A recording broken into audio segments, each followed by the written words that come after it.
usarlo para su gloria. ¿Cómo puede ser usado un vehículo para la gloria del Señor? Cuando yo puedo invitar a alguien para que conozca de Cristo y puedo aún recogerlo para traerlo.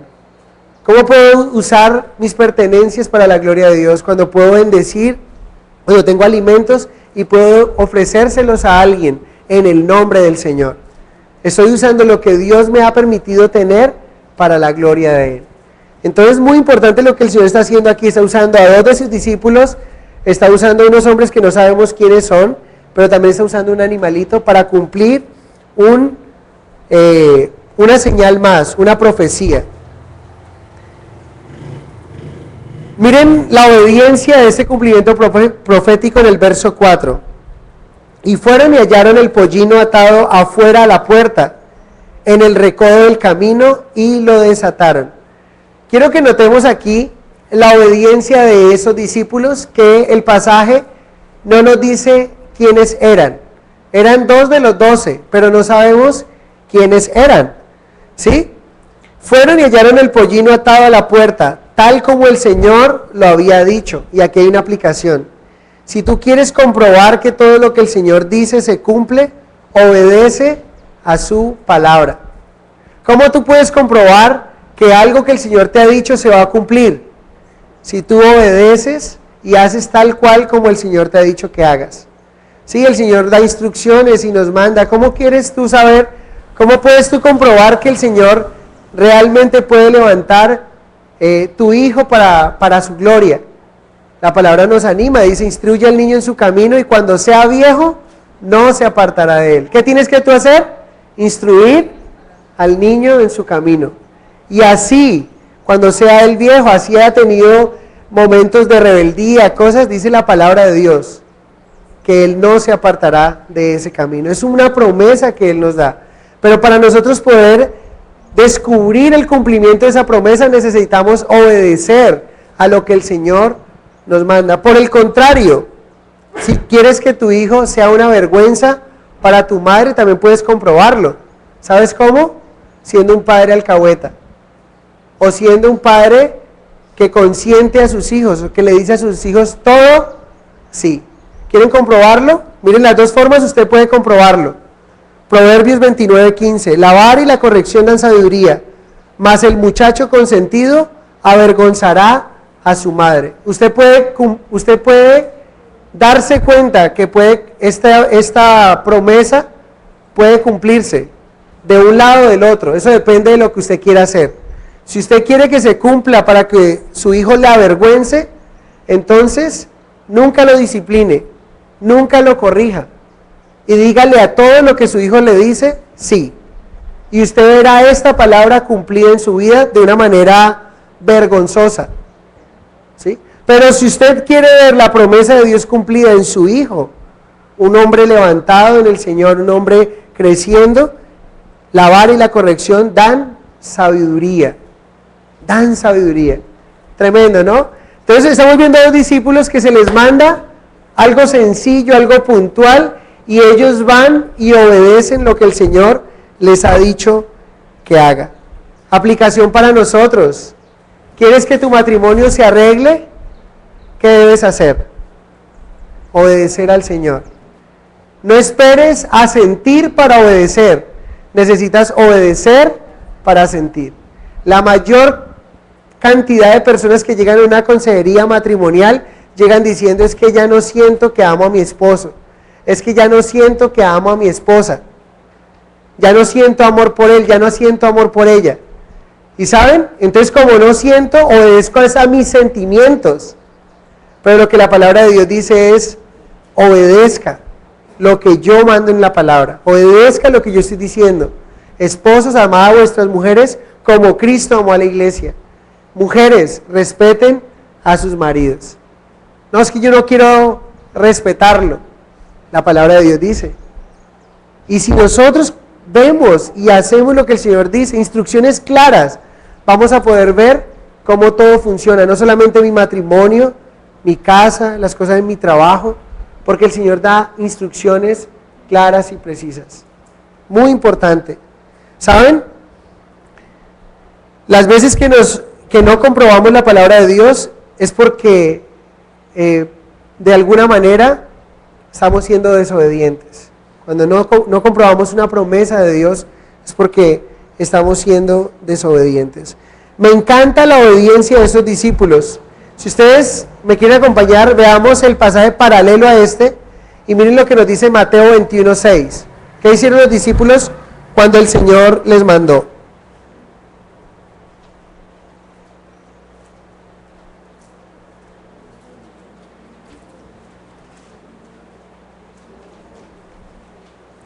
Mateo 21:6.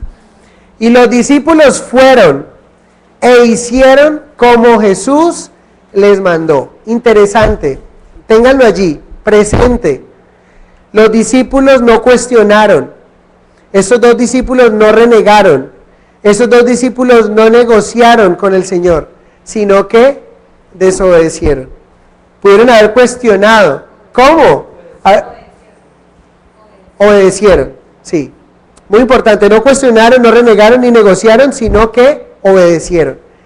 ¿Saben algo? Pudieron haber cuestionado una pregunta de esta orden, es, muchachos, vengan ustedes dos, no dicen quiénes eran, Jacobo, Andrés, Pedro, vengan ustedes dos, vayan a la otra aldea y me traen un pollino que está amarrado ahí, el cual nadie ha montado. Y estos dos personajes pudieron haber dicho, bueno, señor, ¿y usted cómo sabe que allí están esos dos? ¿Cómo sabe que ese pollino está ahí? Dígame, ¿cómo sabe que ese pollino está ahí? Y yo voy. No cuestionaron. Pero tampoco no renegaron. Hey, vengan ustedes dos, vayan y me traen el pollino ahí porque yo mandé a otro. Sino como en la casa, como pasa en la casa, ¿no? El padre necesita algo y tiene varios hijos. Y dice, necesito que alguien me vaya y me haga un mandado. Y el uno mira al otro y dice, no me mire a mí, mírelo a él. ¿Sí? Pasa, ¿no? No renegaron. Pero también nos dice, no negociaron ni quisieron hacer algo que les pareció. Miren que esto lo decía alguien que le daba a los profesores de niños arriba y me encantó. Ellos fueron, noten que la palabra nos dice aquí, como Jesús les mandó. Porque saben qué es lo mejor cuando hacemos. Hacerlo mejor es la voluntad de Dios, lo perfecto, no lo que me parece bueno. Imagínense que ellos hubieran ido, van y se aparecen es con un caballo blanco bien hermoso. Y el Señor le dice, ¿qué pasó? Dice, no, Señor, es que iba en el camino y usted nos mandó por un burro, pero en el camino encontramos un caballo bien elegante y pensamos que tú te verías mejor en un caballo que en un burro, ¿sí o no? Y a veces nos puede pasar que tenemos ideas, que pensamos que lo podemos hacer mejor. Pero el Señor dice, claro, tráigame en un burro. Y eso es lo que hay que hacer. Cuando Él da nombre de algo, hay que hacerlo. Si Él hubiera dicho, traigan un medio de transporte para entrar en Jerusalén, bueno, entonces yo traigo el caballo bien grandote, bien lindo, ¿sí o no? Es lo que inmediatamente podría hacer porque es para Él. Pero se dan cuenta que a veces tenemos buenas ideas, pero esas ideas no están avaladas por el Señor y por eso no es lo que me parece bueno, sino lo que realmente es bueno y perfecto es hacer la voluntad de Dios. Me encanta la obediencia de esos hombres. Me encanta que se aparecieron con el burro, no cuestionaron. Quizá se fueron preguntando, y el Señor sí es muy chistoso, ¿no? ¿Cómo sabe que está ese burro? Si nosotros, miren, ellos vienen del norte. ¿Se acuerdan cuando hemos visto el Marcos 8, Marcos 9? Y él ha dado la vuelta al mar de Galilea, descendió y viene hacia Jerusalén y dice, en Jerusalén voy a morir, en Jerusalén voy a entregar. Ellos no entendían, a tal punto recuerdan que dos hombres dijeron, Señor, dame la posición a mí de la izquierda y el otro de la derecha. Y el Señor dijo, no saben lo que piden, voy a morir en Jerusalén. Y está descendiendo, el Señor no ha pasado por ahí, pero sabe lo que hay. Y saben, esto es lo único que nos puede mostrar, es que Jesús tiene un atributo que solo le corresponde a Dios, y por eso Jesús es Dios. Jesús es omnisciente, y no es la primera vez. Con la mujer del pozo en Juan capítulo 4, la mujer sale a predicar de Jesús porque dicen, hey, vengan y escuchen que me ha dicho todo lo que es mi vida. Todo lo que me dijo es lo que yo he vivido. Cuando vamos a Juan capítulo 2, ¿saben qué dice? Que la gente le decía palabras bonitas cuando cuando hacía las señales, y una de las primeras señales que hizo fue convertir el agua en vino. Dice que por eso muchos creyeron en él. Pero ¿saben qué dice Juan 22? Juan 2, del 22 al 24, creo que ahí termina el capítulo, dice, pero Jesús no se fiaba de ellos, porque no todos creían en él. Jesús no se fiaba de ninguno, porque él conocía lo que había en cada persona, dice el pasaje. Espectacular. Dios conoce a cada uno de nosotros por nombre, por apellido. Él sabe lo que vamos a comer ahora que vayamos a casa. Aunque usted no sepa ni siquiera qué vaya a comer, usted allá en el restaurante y, bueno, ¿qué pido? Tal. Él ya lo sabe. Tremendo. Él sabía que ese burro, nadie lo había montado, que ese pollino, nadie lo había montado, y él lo mandó a traer, pero él lo había creado para él. Pero esos discípulos fueron totalmente obedientes. Y una marca distintiva de un hijo de Dios es la obediencia. ¿Cómo sé que alguien es un hijo de Dios? Por la obediencia a su palabra, no por lo mucho que sabe de la Biblia. ¿Conocen personas que saben mucho de la Biblia? Pero ¿cuánto de lo que saben aplican?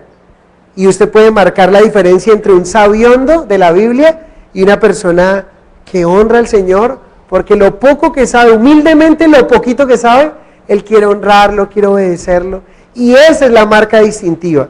Y saben, las órdenes del Señor se obedecen sin importar si las entendemos, si no las entendemos, si son lógicas, no son tan lógicas como parecen, si lo que está demandando de nosotros tiene un nivel, o sea, yo le digo que eso es muy importante o es muy insignificante. Imagínense esto, los discípulos no los encontramos diciendo, Señor, pero 3 años nos has formado en teología pura, aprendiendo del Padre, para ir a traer un burro. No.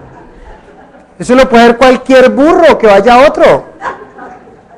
No, esta gente, ellos fueron y trajeron un burro. O sea, miren, en Marcos 6 los mandó de 2 en 2. Y dice que los mandó a predicar. Y uno dice, ¿a predicar? Ah, sí, yo voy.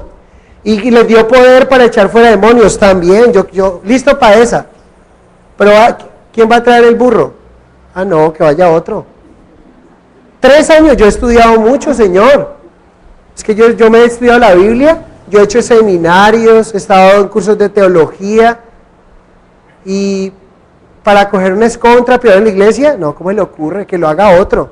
Yo no. Un burro. ¿Qué digno sería ir a traer un burro? Para nosotros una tarea insignificante, pero ¿saben? Era una tarea digna porque a través de esa tarea se iba a cumplir una profecía más de que Jesús es el Mesías, el Señor y el Salvador. Zacarías capítulo 9, verso 9.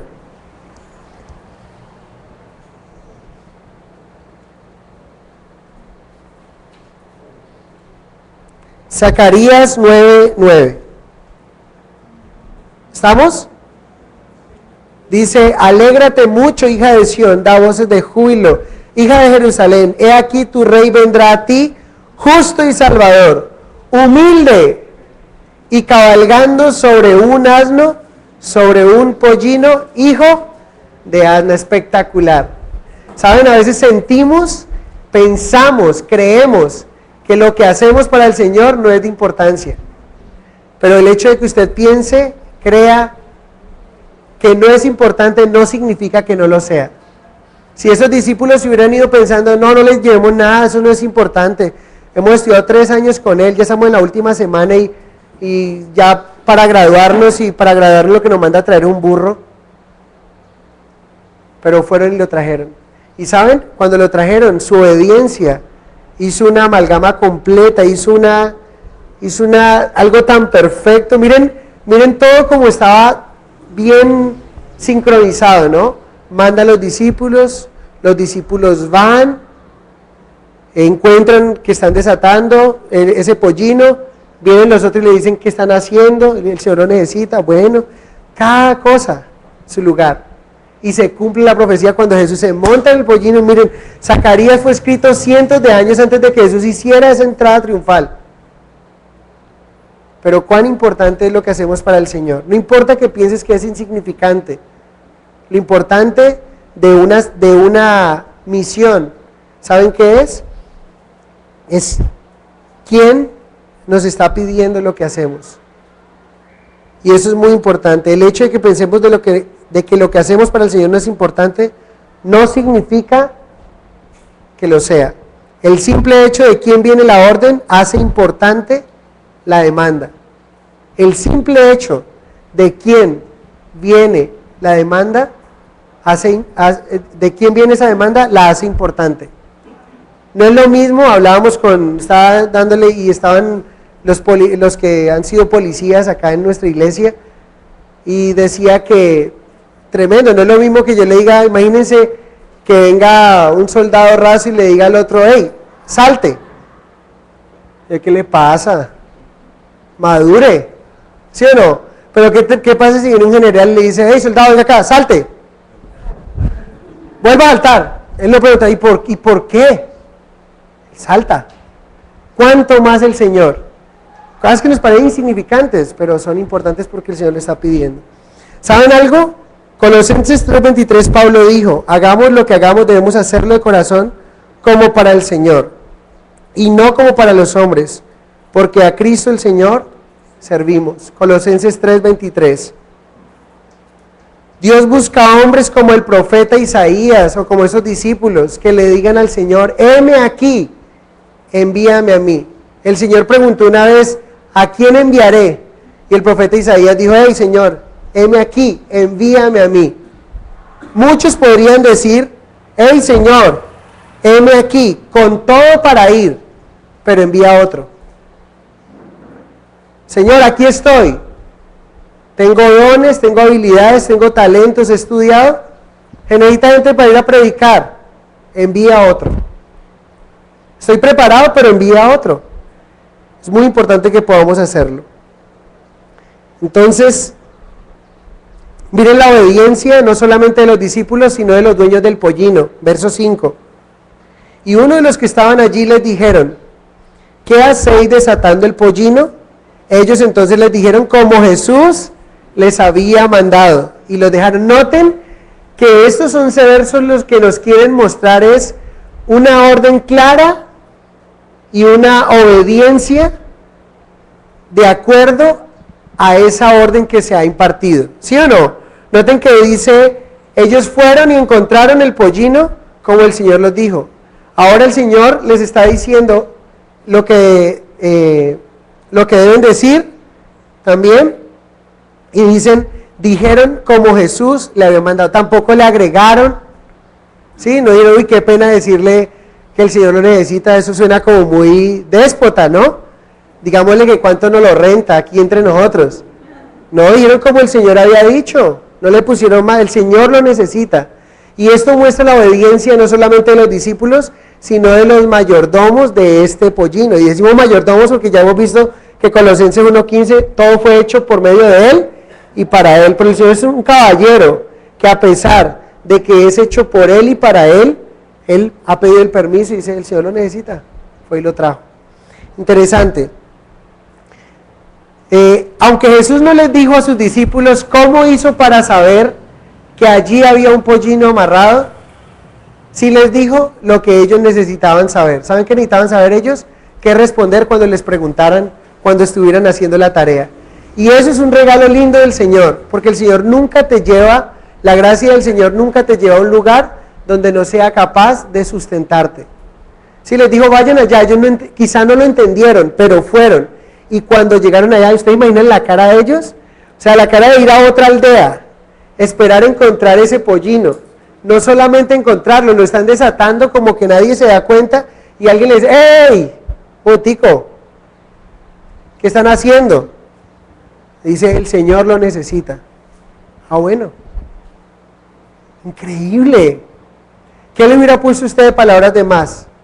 Y se hubiera tirado. Y la pregunta es, el Señor lo necesita.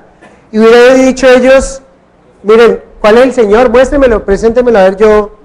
¿Sí? Como me dijo alguien de aquí, que una vez que fue a pedir trabajo, y la llevaron a una convocatoria, ¿no? Y entonces estaban reunidos un mundo de gente, y todos estaban hablando de quién los había recomendado. Y a vos, ¿quién te recomendó? No, el doctor fulano de tal. Y a vos, no, pues fulanito el doctor. y le preguntan a esta persona que está aquí en medio de nosotros y dice, ¿y a vos quién te recomendó? Dice, el Señor. Y ellas, uy, sí, entonces ese debe ser el presidente de la compañía. Estaban asustadas y no, ya no tenemos nada que hacer, y ya tranquila, y sí, el Señor. ¿Y cuál es el Señor? Ah, el Señor. ¿Y saben qué significa? Para otros Señor es lo mismo el Señor Hernando, pero cuando decimos Curios, el Señor, el amo supremo, lo que están diciendo, el Curios lo necesita en griego, el amo supremo lo necesita. Estos mostraron también sumisión al Señor, obediencia y ser buenos discípulos que dijeron, ok, si el Curios lo necesita, si el Señor, creador del cielo y la tierra lo necesita, ok, yo no quiero ser tropiezo para esa obra, listo. Gloria a Dios que lo que tengo puede ser usado para el Señor. Increíble, ¿no? Qué hermoso esa obediencia de estos hombres. Y lo más tremendo es que aunque no nos dice su nombre, un día nos encontraremos con ellos en el cielo también, porque dieron adoración al Señor. Muy lindo. Entonces se necesitan con urgencia verdaderos creyentes que estén dispuestos a poner su servicio, lo que son y lo que tienen para el Señor. Mientras Jesús fue adorado por sus discípulos, nos damos cuenta que Jesús no solamente tenía 12 discípulos, sino que tenía más discípulos, hombres y mujeres dispuestos a obedecer al Señor, como esos hombres que administraban ese pollino. Vamos a ver que Jesús se encuentra con una adulación en su entrada, con palabras reales de quién es Él, pero que no salían de un corazón genuino. Esas personas realmente no tenían la convicción realmente de lo que estaban diciendo. Si hubieran tenido la convicción de lo que estaban diciendo, no hubiesen cambiado de parecer días después diciendo que le crucificaran. Miren, estas mismas palabras dicen en el verso 7 al 10, las mismas personas que dicen esto, esta misma multitud, es la que más adelante va a decir que crucifiquen a nuestro Señor Jesucristo. Y trajeron el pollino a Jesús, y echaron sobre él sus mantos, y se sentó sobre él. También muchos tendían sus mantos por el camino, y otros cortaban ramas de los árboles, y las tendían por el camino. Miren, ¿por dónde iban? La adoración era a tal punto, de hecho, esto era algo que recibían los reyes cuando venían de dar una batalla y venían victoriosos. Lo que ocurría es que el rey venía montado, ¿sí? Sobre un animal como estos, y mucha gente batían palmas y tiraban esto, lo que están diciendo aquí, adorando y dando esa adoración, y era como ese sinónimo de una victoria en la batalla.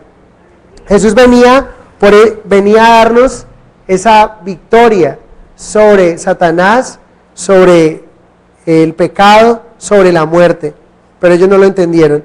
Y dice, y los que iban delante y los que venían detrás daban voces diciendo, Hosana. ¿Saben qué significa Hosana? Hosana es sálvanos ya, sálvanos ahora, ¿sí? Y para entender esta expresión, bendito el que viene en el nombre del Señor, bendito el reino de nuestro Padre David que viene, Hosana en las alturas. ¿Saben cuando cantamos Hosana? Hosana es entonces sálvanos ya, ¿sí? Nosotros estamos esperando la segunda venida del Señor, pero ellos estaban esperando precisamente la primera venida del Mesías, y muchas cosas daban. Ahora, para entender el contexto de por qué ellos decían Hosana, sálvanos ya, hay que recordar cómo llegaron los judíos a la situación política, religiosa en la que se encontraban en ese momento. Hay que irnos hasta Moisés, ¿sí? Donde tenían una teocracia. Dios gobernaba y usaba un hombre como Moisés para sacarlos de esclavitud, ¿no es cierto? De ese periodo salieron luego el periodo de los jueces. Moisés nombró a unos hombres llamados jueces, pero más adelante se conoció el periodo de los jueces, donde el pueblo volvía y caía en pecado y adoraban a Dios, y Dios venía y los salvaba, pero se pasaron en una montaña rusa de que cuando estaban bien le daban la espalda al Señor. Luego el periodo de los jueces vino lo que fue la monarquía, pero esa monarquía vino fue porque ellos pidieron rey. ¿Y saben qué fue lo tremendo? Que Samuel, que fue uno de los últimos jueces que hubo, dice allí que el pueblo pidió rey y Samuel se enojó con el pueblo y le dice, danos rey como todas las naciones tienen rey.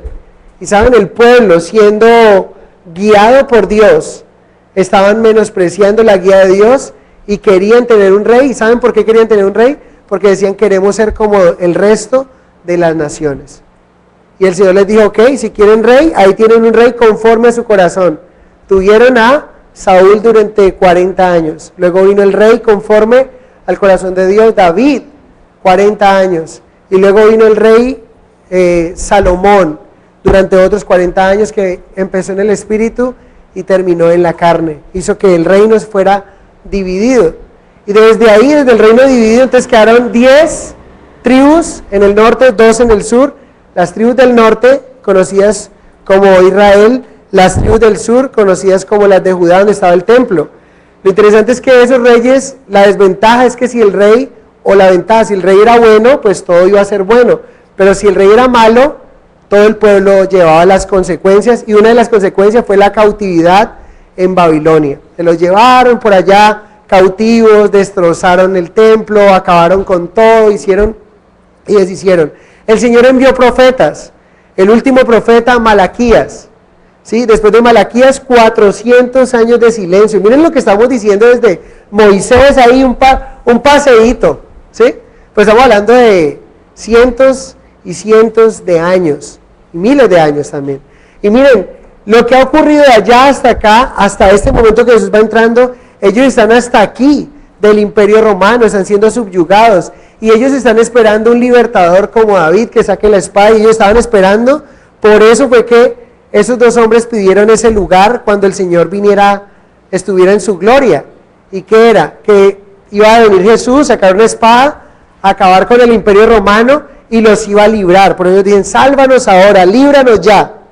Pero nunca mezclaron las profecías o tuvieron el contexto real de todas las profecías, donde sí hablaba del Salvador, pero también hablaba de un Mesías sufriente, como Isaías 55, donde nos dice que herido fue por nuestros pecados, ¿sí? Que el castigo de nuestra paz fue sobre él y por su llaga hemos sido nosotros sanados. Si ellos hubieran mezclado las dos profecías, hubieran tenido todo el contexto real y hubieran visto a Jesús como su Mesías, pero lo vieron en un momento. ¿Por qué?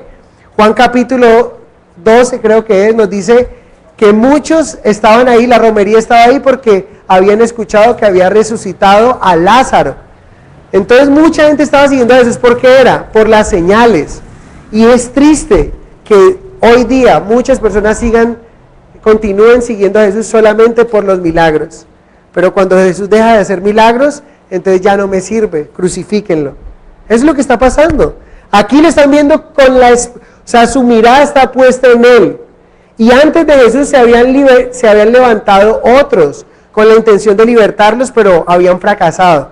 Entonces, al ver a Jesús allí, lo ven como rey, pero más adelante lo van a ver que se va a dejar atar, que se va a dejar golpear, se va a dejar burlar, una corona de espinas. Dice, este no es nuestro rey, crucifíquenle, es un impostor. Eso es lo que está pasando, esa es la historia de la nación. Ahora, eso nos regala algo muy importante, hermanos y hermanas, muy importante. El hecho de que tú seas usado por Dios no significa que seas aprobado por Él. Se los voy a mostrar con este cuadro del capítulo 11 de Marcos. Miren, unos hombres usados y aprobados por Dios. ¿Quiénes? Los discípulos. Vayan y traigan ese asno. Vamos y lo traemos. Están desamarrando. Otros discípulos aprobados por Dios. Dan adoración. Hey, ¿qué hacen ahí? Un momentico, ¿para dónde? El Señor los necesita. Ok. Usados por Dios y aprobados por Él. Y otros, usados por Dios para cumplir la profecía con lo que estaban diciendo, pero no con lo que estaban creyendo en su corazón. Estaban diciendo, sálvanos, hijo de David, rey, pero realmente no estaban creyendo lo que decían. Y estaban siendo usados por Dios para cumplir la profecía, como fue usado el pollino, como fueron los discípulos, los dueños del pollino, y la multitud, pero la multitud estaba siendo reprobada por Dios. Puede ser usado, pero no reprobado por Dios. Lo ideal es ser usado por Dios, pero aprobado por Él. Esa es la idea que todos en nuestro corazón debíamos tener. ¿Saben qué dijo el Señor? El Señor dijo: este pueblo de labios me honra, mas su corazón está lejos de mí. Mateo 15:8. La pregunta es, ¿qué pensarían ustedes hoy que diría el Señor cuando ve gente pasando con una rama? Han cortado más de una ramita y han salido para la iglesia con una ramita. Eso que ocurrió hace más de 2000 años, gente con ramas, batiéndolas y viendo a su Mesías entrar, que no entendían en su corazón de qué era lo que los venía a salvar. Hoy día muchos están celebrando con ramitas detrás de un poco de estatuas de yeso cargadas en los hombros de hombres, y detrás, pero sin sentido, sin propósito, y esas personas no han conocido que Jesús vino a salvarnos. ¿Y de qué vino a salvarnos? Acompáñenme a Mateo 21:1, por favor. Mateo 1:21. 1:21, perdón. Mateo capítulo 1, verso 21.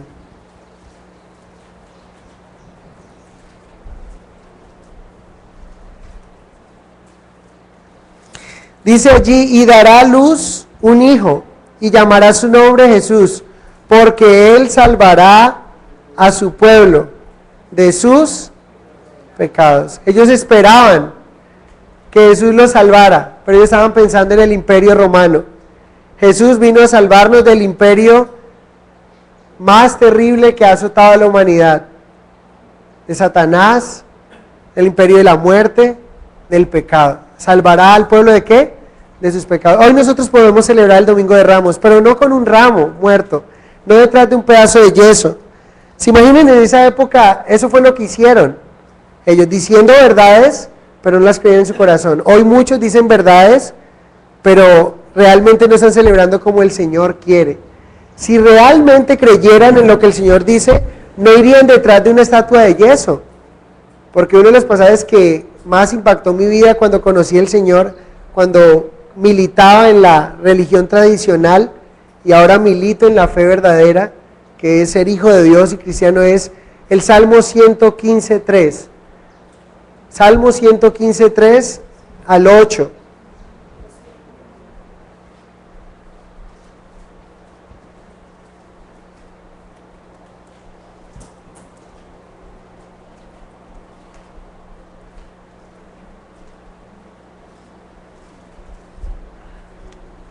Nuestro Dios está en los cielos. Todo lo que quiso, ha hecho. Ya lo hemos visto que es creador, ¿no? Todo lo que ha querido hacer lo ha hecho. Pero los ídolos de ellos son plata y oro, obra de manos de hombres. ¿Saben de quién está hablando aquí? Cuando ven los ídolos de ellos, está hablando de lo que el pueblo había aprendido a hacer en Egipto. ¿Qué hacían los egipcios? ¿Se acuerdan? Lo primero que hicieron cuando Moisés se quedó por allá tantos días fue hacer un becerro de oro. ¿De dónde lo aprendieron? De 430 años de estar con la cultura egipcia. Los ídolos de ellos son politeístas, ellos adoran imágenes, estatuas, becerros porque son la fertilidad, este es para el amor, este para la buena suerte, tiene una cantidad de cosas. Los ídolos de ellos, pero miren cómo se parecen a los ídolos de ahora. ¿De qué están cubiertos? Los ídolos de ellos son plata y oro, obra de manos de hombres. Tienen boca, mas no hablan. Tienen ojos, mas no ven. Orejas tienen, mas no oyen. Tienen narices, mas no huelen. Manos tienen, mas no palpan. Tienen pies, mas no andan. No hablan con su garganta. Semejantes a ellos, subraye eso. Semejantes a ellos son los que los hacen, o sea, están muertos en vida. Y luego dice, y cualquiera que confía en ellos. Oh Israel, confía en Jehová, Él es tu ayuda y tu escudo. Interesante, no confiemos en fetiches, no confiemos en agüeros, no confiemos en yesos, confiemos en quién, en Él, en el Señor, en que ha hecho los cielos y la tierra. Y ayer me pasó algo curiosísimo. Ayer iba para Cali en un carro y la persona que nos estaba llevando Yo tenía pues su full escapulario ahí en el retrovisor y venía así sobándolo y todo. No, es en serio, mis hijos son testigos. Estaba sobándolo, pasó por enfrente de un monumento, de una estatua ahí de la Virgen, y yo, pin, se persignó, y yo ya tenía ese estudio preparado, y el Señor ya sabía que iba a tocar este pasaje, y yo viendo a ese hombre ahí, y yo dije, pero le digo, y empieza la lucha, ¿no? Le digo, no le digo, y le digo aquí, me baja, y me baja con mis hijos, y yo necesitando llegar. Bueno, entonces pues fui muy sabio y le dije cuando me bajé, ya estaba fuera así en la ventanilla, que si se enojaba, pues arranque y hasta luego le dije.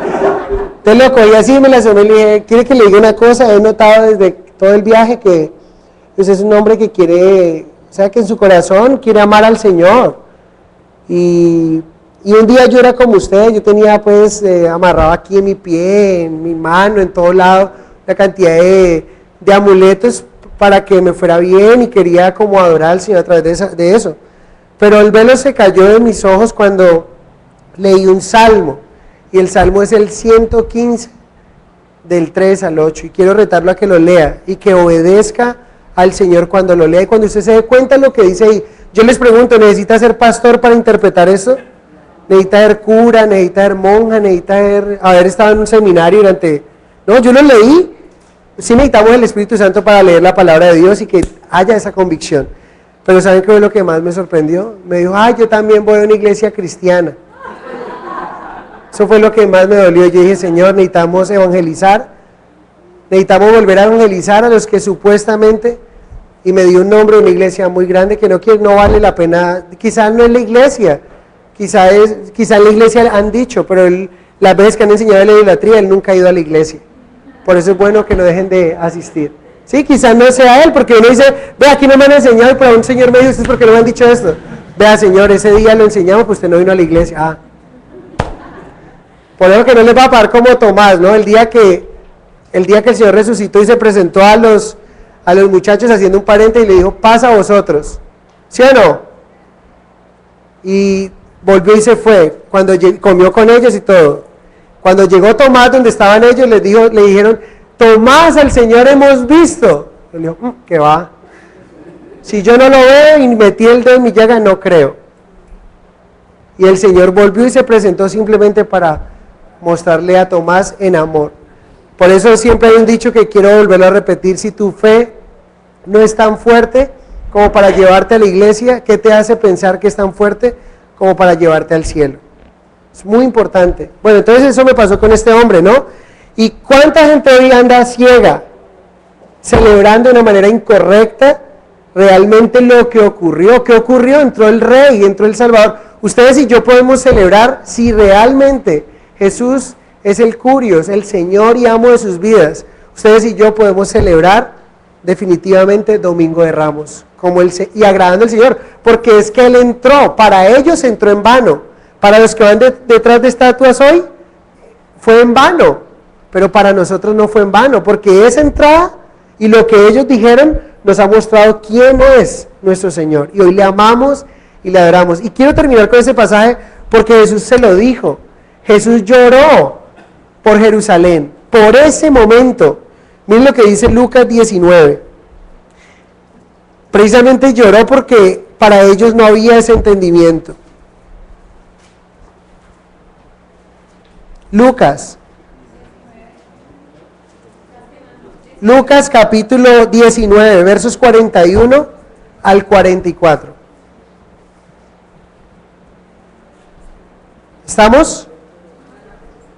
Dice, y cuando llegó cerca de la ciudad, al verla, lloró sobre ella. Wow, me golpea mi corazón.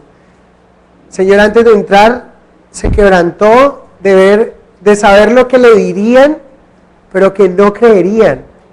Miren cómo termina este pasaje en el verso 44, diciendo, si también tú conocieses, a lo menos en este tu día, lo que es para tu paz. ¿Para qué entraba Jesús? Para darles paz. Ellos estaban en guerra, estaban atormentados, atribulados, subyugados, de un gobierno perverso como lo era el gobierno romano, mas ahora está encubierto de tus ojos. Oro para que no esté encubierto de tus ojos este día, el domingo de Ramos. Y dice, porque vendrán días sobre ti, cuando tus enemigos te rodearán con vallado y te sitiarán, y por todas partes te estrecharán, y te derribarán a tierra, y a tus hijos dentro de ti, y no dejarán en ti piedra sobre piedra, por cuanto no conociste el tiempo de tu visitación. Oro, hermanos, oro, amigo que está aquí hoy, que usted pueda conocer el tiempo de la visitación del Señor. El tiempo de la visitación. Un día el Señor entró a Jerusalén, un día como hoy. Un día como hoy el Señor puede entrar a tu corazón, puede transformarte, puede realmente hacerte un verdadero creyente. No un religioso, no un hombre que viene a la iglesia, sino un verdadero creyente. Un verdadero creyente que conozca el día de su visitación, que diga, oh Señor, te amo. Te amo, Señor, te alabo porque eres mi Rey, porque moriste por mí. Entiendo lo que ocurrió ese día, Señor. Entiendo que ibas montado en un pollino a la misma cruz por mí y no te devolviste, porque me amas, Señor. Espero que cada uno de los que estemos aquí podamos entenderlo. Y un día, al igual que los discípulos que vimos, al igual que los discípulos que permitieron que el pollino fuera entregado a Jesús, un día nos encontremos con ellos en una eternidad con el Señor. Porque conocemos el día de nuestra visitación. El Señor ha tocado la puerta de nuestro corazón, que le hayamos dejado entrar, que vivamos para Él, que lo invitemos en cada área de nuestras vidas, en cada decisión, en cada determinación, en cada momento de nuestro ser, de nuestras familias. ¿Cómo le estamos honrando al Señor en casa? Estamos teniendo un tiempo donde adoramos al Señor. Estamos reuniéndonos en familia a decirle, Señor, te amamos, Dios, eres nuestro Rey, eres nuestro Curios. ¿Conocemos el tiempo de nuestra visitación, hermanos? Porque si no, las lágrimas del Señor también son por ti.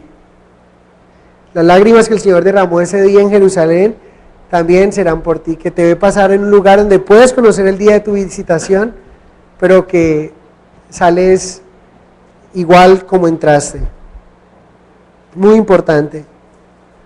Marcos capítulo 11, verso 11 dice, y entró Jesús en Jerusalén, ya entró allí. Ya no había reversa. Lo que había que hacer, había que hacerlo. Morir para salvar al pueblo de sus pecados. Y en el templo, y habiendo mirado alrededor todas las cosas, como ya anochecía, se fue a Betania con los 12. Jesús, noten ahí que Jesús no estaba mirando como un turista. Jesús fue muchas veces durante su ministerio a Jerusalén, cuando estaba niño, porque una de las cosas de los judíos, que un judío que se respete y fiel, es ir al templo de Jerusalén. Jesús fue muchas veces. O sea que Jesús conocía el templo, conocía la ciudad, pero miren a Jesús. Jesús no está viendo como un turista más, como cuando usted va, si usted fuera a Jerusalén, miraría a Jerusalén, como, tan chévere eso, No, Jesús estaba observando, mirando alrededor, la percepción que ellos tenían de Él, cómo estaban algunos quizá distraídos en sus asuntos, y no podían ver que el que estaba entrando ese día era el Rey de Reyes y Señor, el verdadero Rey de Reyes y Señor de señores, a traer paz. La paz que sobrepasa todo entendimiento, la paz que ha inundado nuestros corazones, y por eso tenemos esa bendición tan especial de ser sus hijos. Amén.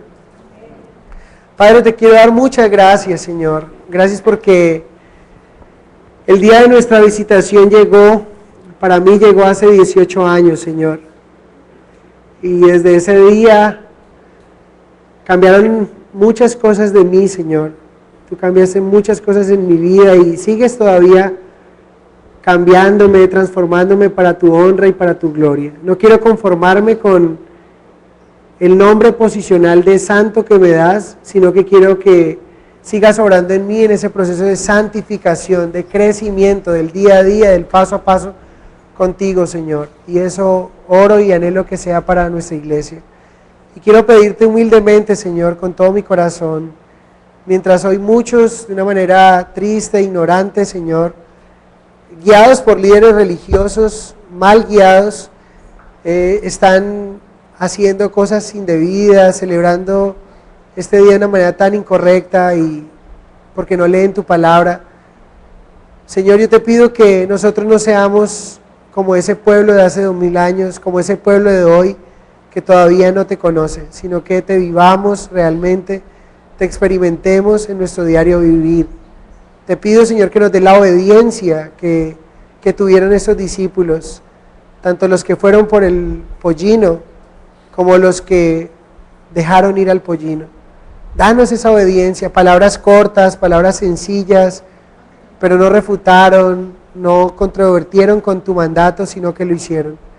Yo te pido, Señor, que cuando nos hables puntualmente a nuestro corazón de soltar un pecado, de dejar hacer una práctica que no es conveniente, de quizá hacer alguna actividad que no nos beneficia, que podamos sencillamente dejarla a un lado. Que cuando nos llames a servirte, Señor, vayamos a ti con disposición, con el corazón y podamos servirte como tú quieres que lo hagamos. Señor, llénanos de tu obediencia, Padre, esa obediencia que te llevó a la cruz, Señor, sin quejarte, sin renegar y sometido a la voluntad del Padre. Queremos someternos a la voluntad de nuestro Padre. Y gracias porque ese domingo de Ramos que un día entraste a Jerusalén ha marcado nuestra vida y nuestro destino, porque estoy completamente seguro que los que creemos en ti no seremos avergonzados y un día estaremos en esas moradas que has preparado, porque has dicho que en la casa de mi Padre muchas moradas hay. Señor, gracias porque te fuiste a preparar moradas para nosotros y aquí estamos, Señor, preparándonos para cuando tú vuelvas. Tu escritura nos enseña que has prometido que regresarás y queremos esperarte, queremos creer, preparados en nuestro corazón para cuando tú vengas por nosotros. Te adoramos, te bendecimos y te exaltamos. En el maravilloso nombre de Jesús, amén y amén.